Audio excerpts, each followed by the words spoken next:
Good afternoon, everyone, and thanks for joining this afternoon's call and webinar. The reason I really decided to do this is because I've been getting so many emails and calls and WhatsApp from so many people all over the region and outside of the region asking questions about, of course, how is this crisis affecting right now the countries in the Caribbean, and what is it going to look like in the next few months, for the rest of this year, and even into next year.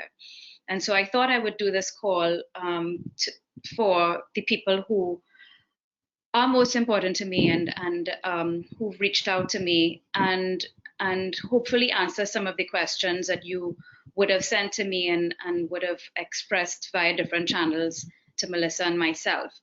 So just to kick off, on the first slide, I just want to highlight my idea of what's going to happen with respect to global GDP to set the whole context for what's going to happen regionally. Now, if you look at that chart, you're going to notice that we had negative growth in 2009, and that was basically the global financial crisis. And so this is the IMF's growth numbers, by the way. All of these are IMF growth numbers, including the 2.9 estimate growth rate for last year. Now, the IMF has come out and said that this crisis is going to be worse than the global financial crisis. So that negative 0.1 growth rate, or contraction rate, I should say, that you're seeing in 2009, what they're saying is that it's likely to be worse than that this year. And I don't think that that's an unreasonable statement to make at this point. Now, the other thing I want you to notice that I had written about in the report, which, by the way, is available for download via this GoToWebinar, is the fact that 2019 was the third year of progressively slower growth since 2017. And so we were already in a growth slowdown globally. And regardless of what your political affiliations are, I don't believe in coincidences, and I can't help but notice that global growth was in an upswing up until 2017. And then from 2017, it started to dip. And this is when Trump took office in the US, and basically a trade war between China and the US then ensued. And that is largely responsible for the slowdown in growth that we saw in 2018 and then 2019. Now, I want to add that 2.9% growth in 2019 is actually a global recession. And the IMF has now fully come out and acknowledged that the global economy was already in a recession before COVID-19 hit and before the oil prices collapsed based on the Saudis pumping more oil. So I just want to make sure that you understand that before we got to COVID-19, we were already in trouble in terms of the global economy.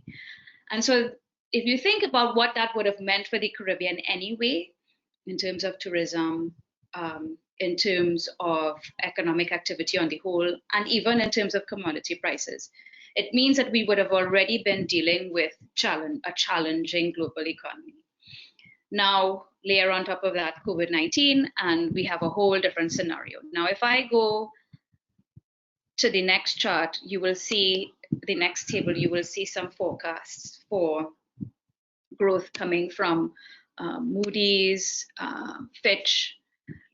The IMF has not put out yet their growth forecast for this year.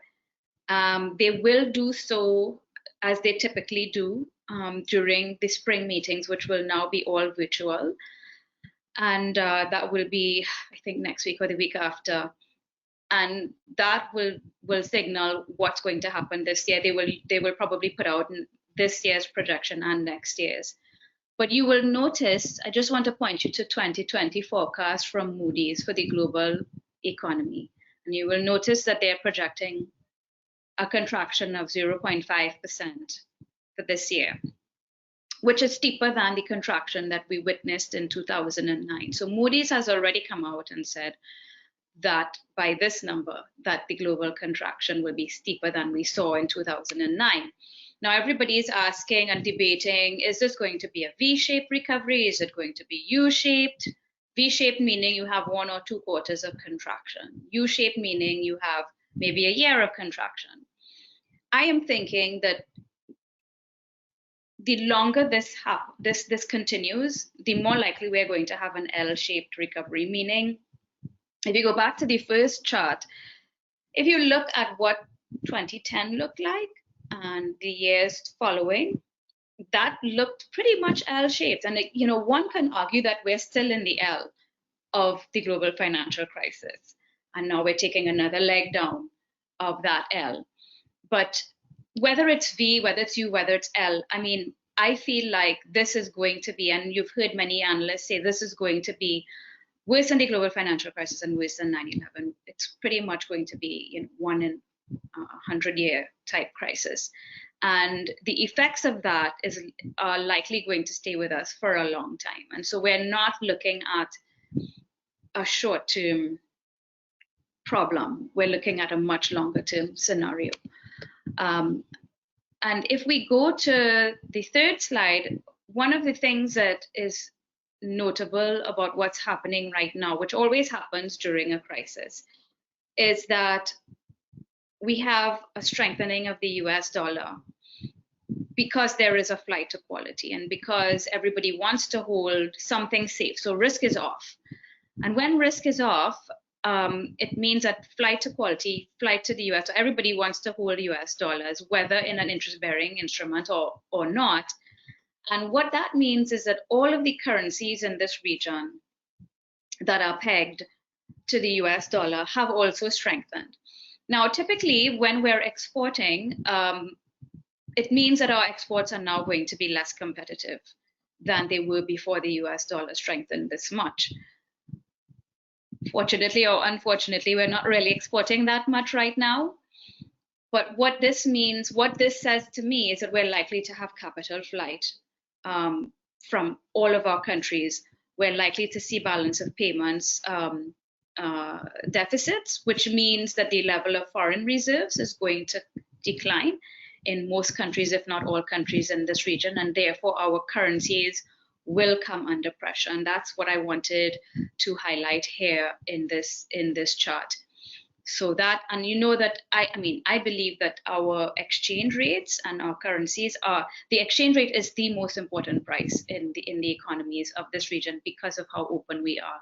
Open meaning exports plus imports in many countries is equal to more than 100% of GDP. And so that, as a measure of openness, it suggests that, the exchange rate is actually very, very important, more so to us than most other countries that are not as open and not as dependent on international trade. Going to my next slide. Now, this is just showing you where we're at right now in terms of the COVID-19 cases. Now, it shows, of course, that we're still on that upswing of the curve. I mean, everybody is looking at the curve and trying to determine whether our curve is flattening. Our curve is not yet flattening in the region, and it's not likely to start flattening for another couple of months, even in the countries which the next table is going to show what is the date of the first local transmission. And so it takes a couple of months from that date for you to start to see some ease if proper containment measures are taken. Now, I feel like most countries in the region have responded pretty strongly in terms of the containment measures. You have various curfews and states of emergency and so on in effect. Policymakers now don't have an easy time, and there is no precedent that they could, in living memory for them to go on. They either have to err on the side of lives being lost and the economy being, I suppose, maintained to a certain degree, or err on the side of the economy dying. And what I've seen throughout the region is most countries are erring on the side of saving lives. And I mean, I'm not here to judge the response. I'm just saying that's what I've observed. There are a couple of countries that I think might have a slightly more balanced approach, but I feel like most countries have just gone to the the other extreme, which is, let's just shut everything down to try to minimize the amount of infection and infected cases. And I think that has a lot to do with the fact that we know that our healthcare systems can't handle the strain and will buckle under the pressure. So those are the kinds of trade-offs that policymakers have to weigh right now, and it's a very difficult balance to strike. Going to the next chart. So one of the ways that that this crisis globally is affecting us in the region is the fact that we are very heavily dependent, not just on trade, which I alluded to a little while ago when the discussion about the strengthening US dollar. There really isn't a whole lot of trade taking place right now. I mean, of course, the tourism sector is pretty much shut down, which we'll get to in a little while. And other trade is slowing down somewhat because we have to satisfy local demand with whatever we produce, but also because of what's happening in the countries that produce goods and send to us. But before we get to all of that, this is a very important point to make, that this region receives almost 16 billion US dollars in remittances every year, 84% of which, so almost all of 16 billion goes to a combination of the Dominican Republic, Haiti, and Jamaica alone. And these inflows provide a very important buffer to economic shocks to the most vulnerable. It helps to smooth consumption, not just for the most vulnerable, but especially for the most vulnerable. But it also provides support for small and medium enterprises. A lot of small businesses get started up based on capital from friends and family abroad. And when you have the kind of shock to the economies in the markets, so the next slide is showing us what the source markets are for our remittances. When we have shocks to those economies simultaneously, which, I mean, we really haven't seen that level of shock for 100 years, but I mean, even in the global financial crisis, we did see some shock to these economies simultaneously. And, it means that you're going to see unemployment in those markets, and that unemployment is likely to drive a decline in the level of remittances that flow to these countries in the region. And so what that suggests to me is, in addition to the domestic effects that we have here in the region in terms of high levels of unemployment, which, by the way, I feel like unemployment is probably already in double digits in pretty much every economy in the region. It's going to take a while for the data to come out and tell us this. There are some countries that still, in the Eastern Caribbean, for example, that don't publish unemployment statistics. In Trinidad, I think our latest unemployment statistic is somewhere in 2018. And so when you have this kind of crisis, the kind of data and the frequency of the data could be very well affected negatively. But I would say to you that I feel like unemployment in this region is already in the double digits, just based on what I'm seeing in terms of the tourism sector shutting down and other businesses, all the retail sectors shut down, hotels, hotels, restaurants, bars, fast food, all of that has shut down. So people are furloughed, unemployed right now in the double digits. But so those people have lost an income. And then layer on top of that, the fact that the remittance flows are going to be a lot weaker coming from the developed world. And this table is showing you the kinds of concentration in terms of remittance sources, and the kinds of unemployment we're expecting to see in those markets. Now, Goldman Sachs, for example, expects the US economy to contract by 3.8% this year, and unemployment to peak at 9%. I actually think that's a conservative measure. We saw the highest initial jobless claims last week in the US, and it's really going to be, I think, more than a doubling of the current unemployed. So what Goldman Sachs is suggesting is pretty much a doubling of the current unemployment level in the US, and I think it's actually going to be worse than that from what I'm seeing. And so this is going to affect the flow of remittances into our countries in the region, which compounds what's already happening here domestically. The next chart, so the IDB recently put out a report that you can use to complement the report that I had written, and I had cited their report as well in mine, on the level of tourism dependence in this region and the likely impact of this crisis on the tourism sector. So let's discuss that a little bit. Now, the IDB really focused on their borrowing member countries, which are Bahamas, Barbados, Guyana, Jamaica, Suriname, and Trinidad and Tobago in this report. So it did not cover the extent of the whole Caribbean, and they're suggesting, for example, the total contribution to GDP of a low of 2.8% for tourism in Suriname to a high of 48.3% of GDP for the Bahamas. So we know that that's significant, not so much for the commodity producers, but for the other islands and other countries in the region. The next table is showing you what the World Travel and Tourism Council, for almost all the countries in the Caribbean, what the total contribution to GDP is for the tourism sector, and what the total contribution to employment is for the tourism sector. Now, a lot of people have questioned this data. I feel like, you know what, whenever you measure anything, from the time you start to measure, you start to make mistakes. Therefore, should we not measure? Of course not. We should. And you just take the relative pinch of salt that's needed now. But this is the only data we have that tells us what is the direct and indirect and therefore total contribution to GDP from the tourism sector.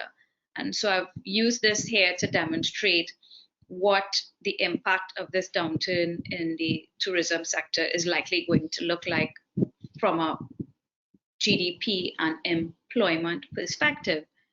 If you go to the next slide, I'm showing here what our projections tell us. Now, I've made some assumptions. The first assumption I've made is that there will be no more cruise tourism in this region for the rest of the year.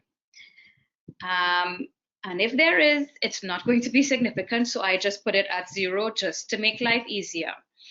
Now, in terms of stopover arrivals, or before I get to that, so that means that for countries like the Bahamas, that depends more on cruise tourism than they do on stopover arrivals, I believe the hit is going to be really hard on them, on the Bahamas. And the IDB also, their report corroborated that as well. That this is going to be a significant blow to their economy.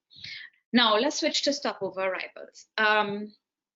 So we don't have 2020 data for January and February yet as to what stopover arrivals looked like in the region. But most countries were projecting and were seeing stronger stopover arrivals early this year than they had last year. But what we did was we took the 2019 figures and we assumed 3 scenarios based on those numbers as to what is likely to happen for the rest of the year in this region. So we looked at a 60% reduction in stopover arrivals for the rest of the year. And that's our best case scenario. We looked at an 80% reduction in stopover arrivals for the rest of the year. That's our base case scenario. And we looked at a 100% drop in stopover arrivals for the rest of the year. And that's our worst case scenario. Now, what we then did was we took the 2019 figures and we applied those 3 scenarios to those figures. And that's what you would have seen in the report and then you're seeing here in this table. So then we took those scenarios and we applied it to what the tourism revenue numbers looked like for 2019.